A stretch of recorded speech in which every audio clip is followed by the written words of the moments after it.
Hello, Downfall Women's Ministry. Our topic today is on trauma. We have quite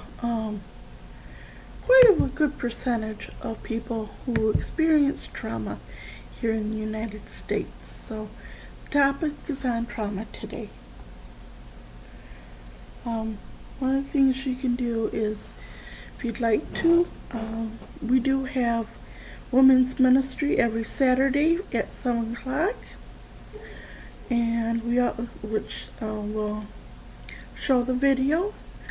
And you can also contact us at christwalker2024@gmail.com, or you can contact us on our website, nessanddawn.wixsite.com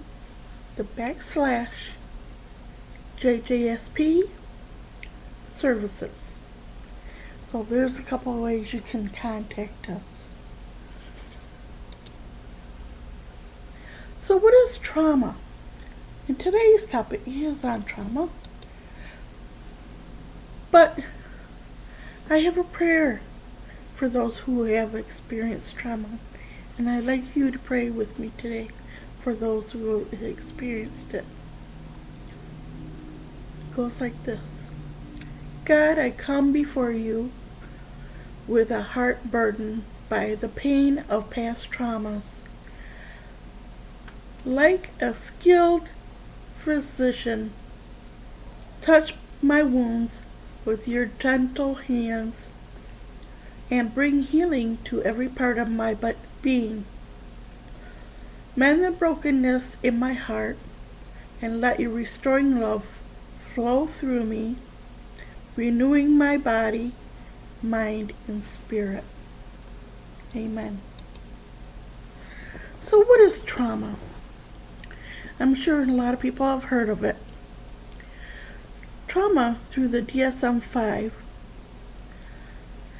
and from the American Psychiatric Association back in 2013, says exposure to actual threats, death, experience, witnessing in person the events that occurred with oneself or a close family member or friend.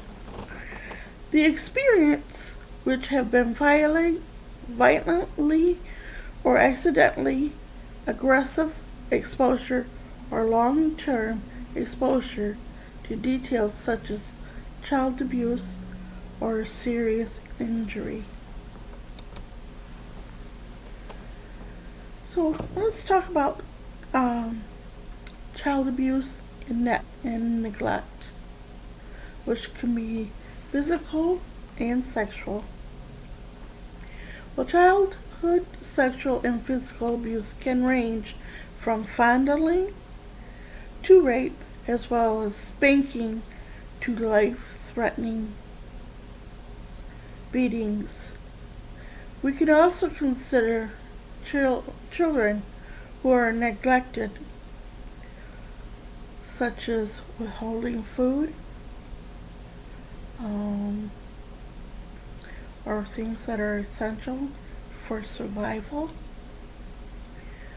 Maybe not giving them a bath, or they're dirty. They can't eat or drink. That's withheld. Maybe they are not sent to school, which is insensitive. The parents can go to jail if they don't send their kids to school. So they have to go to school, unless they're homeschooled. I've had both my boys. One graduated from high school, the other one was homeschooled, so I know.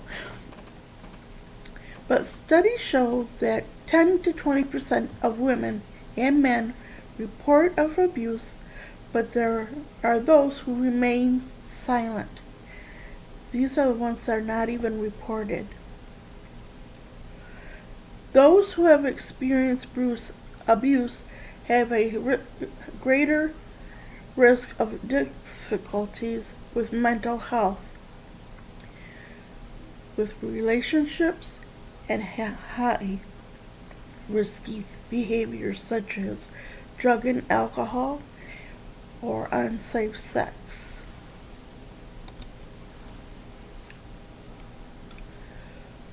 What is trauma? Mass interpersonal violence. This is a large scale, a high number of injuries, yet is not part of war, but terrorist attacks, such as the Oklahoma bombing, the 9/11 of the World Trade Center, and the Pentagon. Those are examples. These cases have put a lot of cases of mass trauma to many people, like those who are running in to help others, your first responders, and those who were involved on the sideline. Can you imagine running in to a burning building, or a building that's crumbling down on top of you, trying to save people? It put a lot of trauma on these people. And think of all the things that they've seen. It's a lot. Seeing body parts, seeing people that you knew. It put a lot of trauma on them.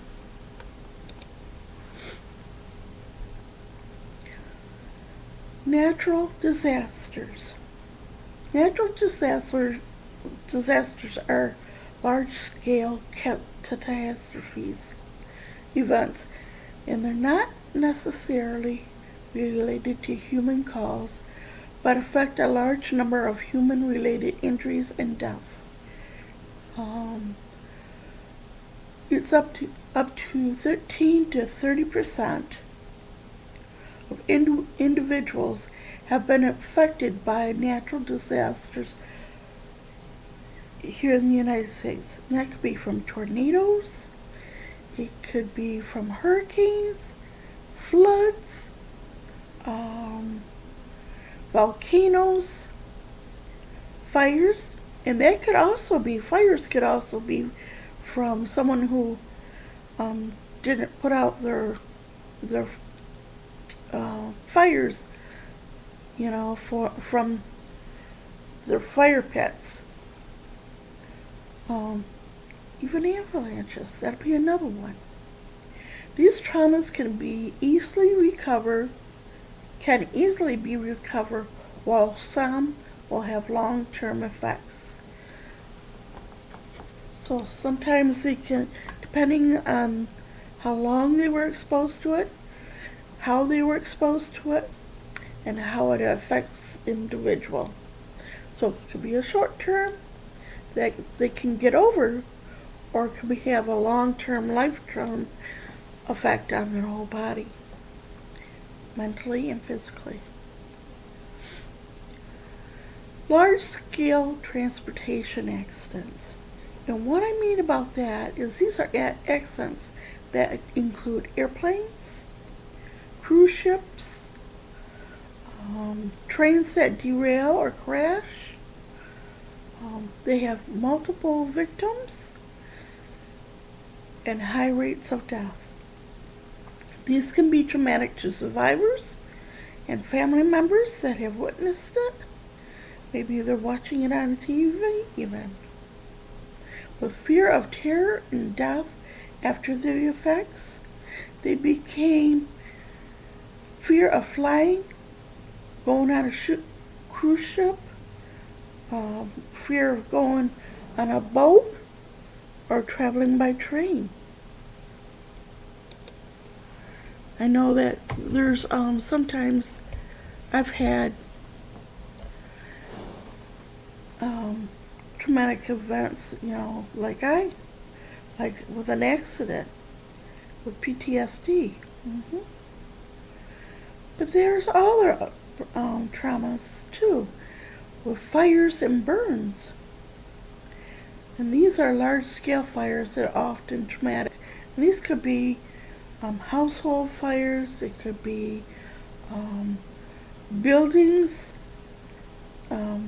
like a workplace, it could be a house, it could be a fire that's people like they just had in California not too long ago, where people were losing their homes with fires. That has a major effect on these people. Um, Maybe some of the causes might be someone was smoking in a bed, having an old tree in their house near a flammable place. I know someone who had a tree started on fire when the kids brought the tree in, placed it by the gas water heater, caught the tree on fire, and burnt the house down. So that's one way. Damaged wiring and electrical. There have been people that have had use those space heaters. They forget to shut them off, and it starts on fire. Another thing could be, a gas leak or propane leak that can start a fire in a house. And the injuries can be very traumatic and painful, and usually leave scars to remind each individual if they do survive. They have to go through extensive grafting. The scars will continuously remind them, about what happened. So recovery healing is also a very long haul to most of these people, and recovery is very long too, because they have to go through lots of medical procedures. Motor vehicle accidents. Well, about 20% of people in the U.S. have experienced a serious motor vehicle accident. I had an experience that now stops me from taking the highway in the latter months because of my accident. It was Thanksgiving. I was going down the highway, coming off a ramp. Just before the bridge, I slip and slide. I made it across the bridge, but after the bridge was a very deep ravine, and I rolled my car 3 times down that ravine, and I bumped my head on the side and the front. A crowbar went flying against me, so I stopped driving on the highway in the winter. I took all back roads where I could do 25 miles an hour. Now I don't drive at all. I have someone else to drive for me because I'm retired. But it took a lot out of me just to even think about going down the highway. Even in the summertime, I had a hard time. It affected me that much. It's called PTSD, post-traumatic stress syndrome, or disorder. But with my accident, it was just me going down that ravine. But ahead of me was another bad accident where it cost a person their life. And it pushed some of the people into the water that was near. But now, like I said, now I don't drive anymore. And I'm glad, because that trauma was a bad one. And to drive, even for someone else to drive, it still scares me.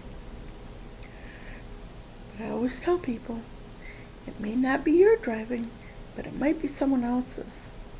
We also had another accident years back where there was a 120 car pileup. Can you imagine? A lot of people getting hurt. A lot of families in the winter. Another trauma is someone who experienced rape and sexual assault. Rape can be defined as non-consensual sex, and it doesn't matter what kind of sex. Oral, anal, vaginal, any kind of penetration of an adult or child. The penetration isn't always just a body part, but can be used, also be a threat with an object. It could be any object. It could be your penetration. Penetration could be from their body. It could be an object from something else. Anything that's non-consensual, that is non-consensual, is considered rape and a sexual assault. Even those that have cognitive behavior disabilities, they can't consent. So any sexual penetration for them is considered rape. Any children cannot consent. Even adult, if they say no, they mean no. It's unconsensual. It's not. That's not saying yes. They're saying no. Peer sexual assault against adolescent women is also common, and found that 12 to 17% have reported having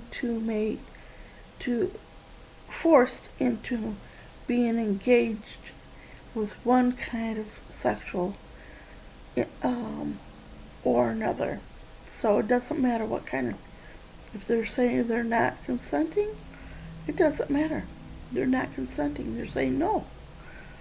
But 17% have reported having to be made to engage in one sexual act against their wishes. This not includes, those are what was reported. There are a lot more out there that are not even reporting the abuse or rape. They're not. And there's a lot more out there, I know, than what this is saying. The sexual assault is not for only for women, but men too. I know 2 friends that were male that also told me about their rape. So it's not just women or girls, but boys too. Women who live in refugee camps or live among the illegal immigrants are susceptible to the assault and rape. They also can be trafficked, which I'm going to talk about in a little bit here, with violence. They're smuggled over the border, and they get trafficked from one country to another. The traffickers never stay in one spot. I mean, as soon as the authorities get there, they're gone. So it's hard to catch them. So it's not an easy task to catch these people. So, but they can have different types of rape and sexual assaults. Stranger physical assault. Stranger physical assault can be defined as mugging, beating, stabbing, shooting, strangulation with an unknown person. And usually the reasons behind the results may be due to robbery, anger, gang-related, or someone who's trying to protect themselves, but it can also be mental health, like your serial killers. Their mental health. Even though they're serial killers, they can have mental health. But it's usually towards women about 14%, and with men it's about 33% being attacked. A lot of your male um, victims are from usually a gang. They're living in rough neighborhoods. With the shooting, the stabbing, the beating, um, the property. With gangs, they like to have their own territory, and if they have someone else in there that they don't want in there, they'll go after them. So, strangers, like physical assault, is because of those things. Maybe they're wanting money. People go into banks or gas stations or family stores. They hold them up. They shoot them. They steal the money in the cash drawer. Those are people, stranger physical attacks. That's for an example. So it's not necessarily gang related, but it could also be something that they're trying to survive on. Maybe they need money. That's what happens when you have people that are going hungry. They don't have food. They're not raised in a good environment. So it's called survival for them. That's not good. We need to pray for them. Intimate partner violence. This is also called wife battery, spousal abuse, and is well known as domestic violence. But it also can include dating violence. You don't have to be living with somebody to have that partner that you're dating abuse you. So it is considered dating violence. The abuse can either be physical or sexual by another adult that may be in a cohabitation or not cohabitation. Like your dating violence, they're not cohabitating. They're just dating. But they can make you do things that you don't want to do. In some cases, there can also be an emotional abuse involving humiliation, degradation, which are critical, stalking, and also threats towards hurting another person in your family, your own children, maybe pets, or destroying property if he or she doesn't get their way. They will make it miserable for you in order to get what they want. In the U.S., it showed 25% reported, now this is reported, incidents of those living with a partner. They're physically abused consistently, such as punching, kicking, or choking them until they pass out, or they end up in the hospital, or physically abusing them until they end up in the hospital and take their lives. Sometimes the physical abuse can cause death. Physical abuse. They can also do sexual assault, showing up to 17% of all abuse by partners. So they'll use either physical or sexual assault. Those who suffer intimate partners have psychiatric disorders, either medically or psychologically. Now, this doesn't mean that it's the male doing this to the woman, because I'll tell you, when I worked in a place, we had an elderly come in by ambulance, and he was just an elderly. He was little. He looked like he hadn't eaten in a while. and his wife beat him with a walking stick. That's how she put him in the hospital. Yes, she did get punished. She did go to jail, but he ended up taking the beating.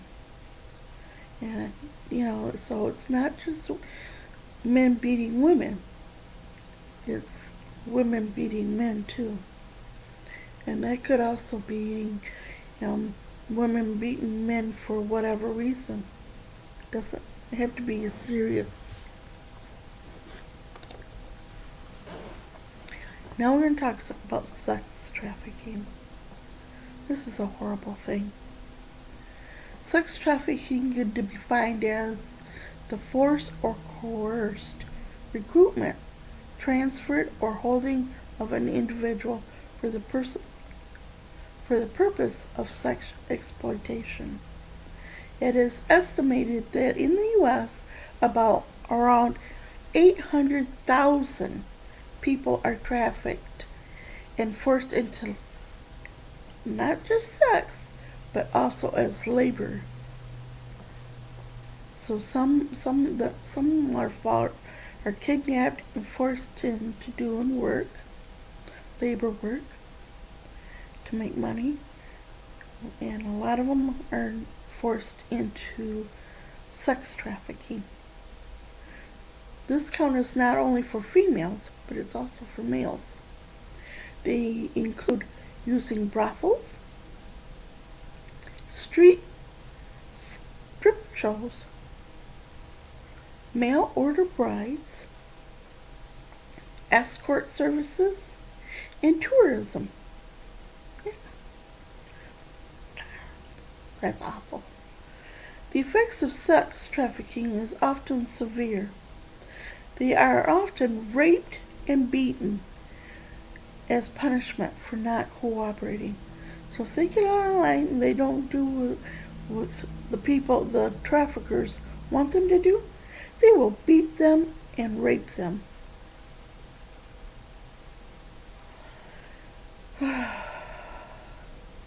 The results can lead to depression, PTSD, post-traumatic stress disorder, stress, addiction, and other mental health disorders.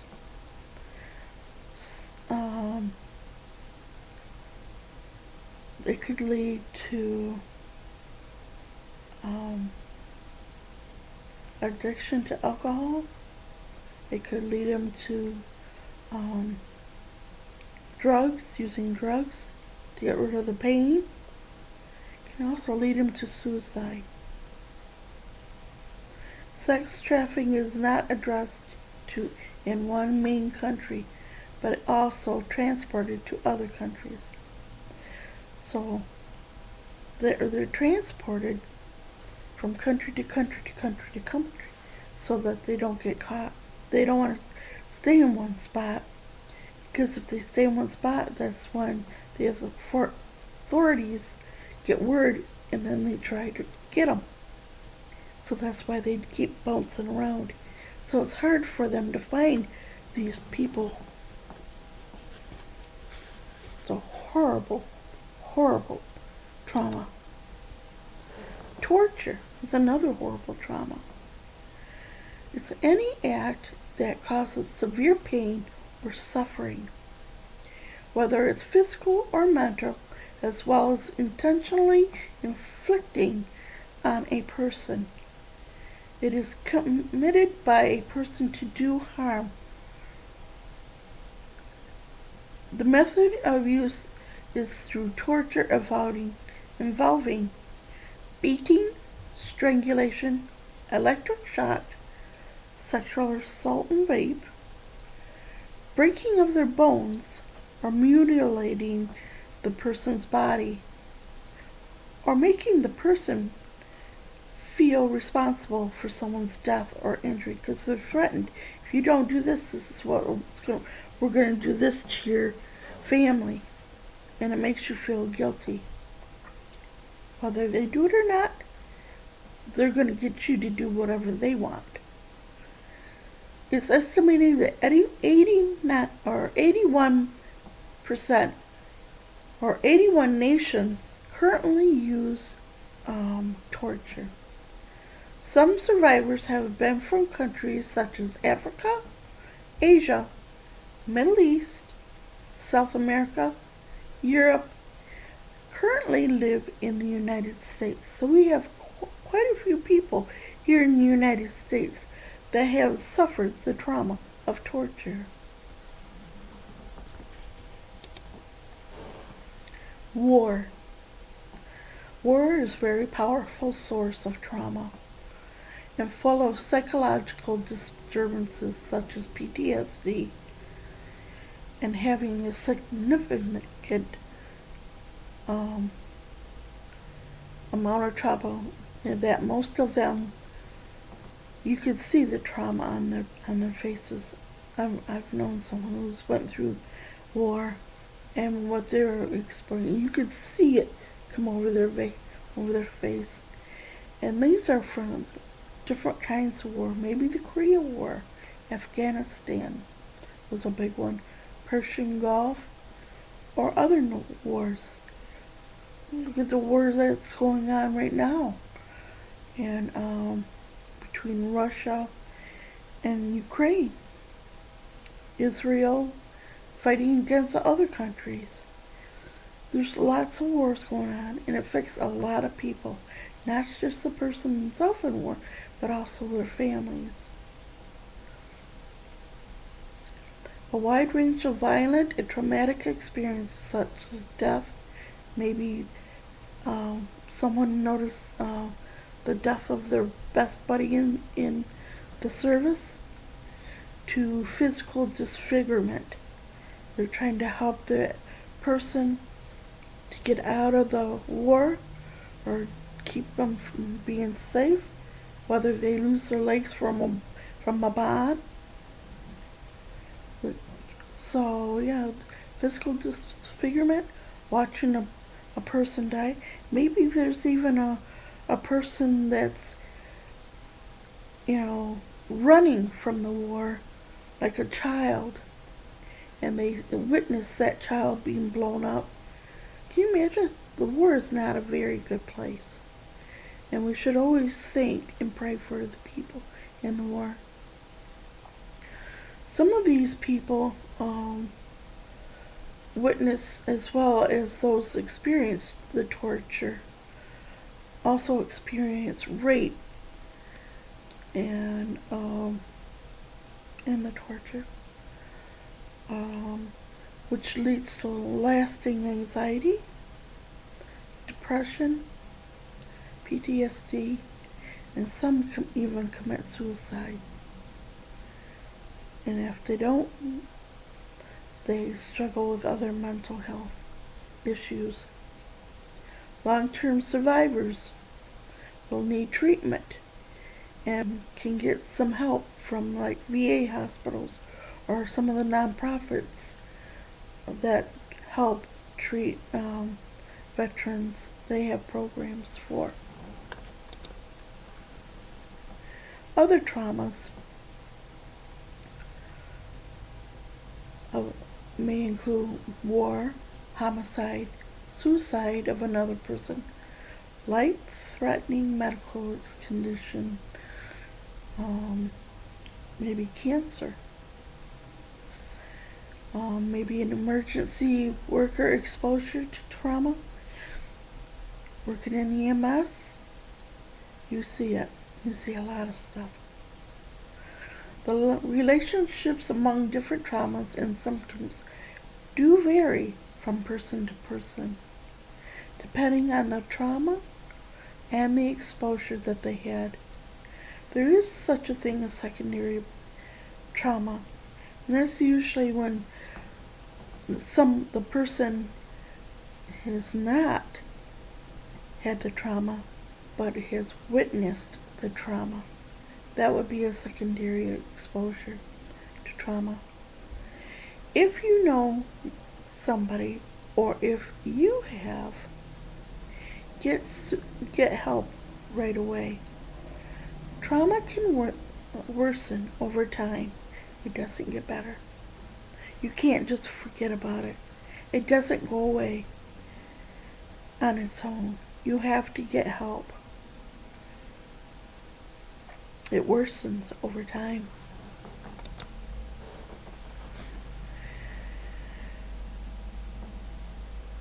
And you also have different emotions.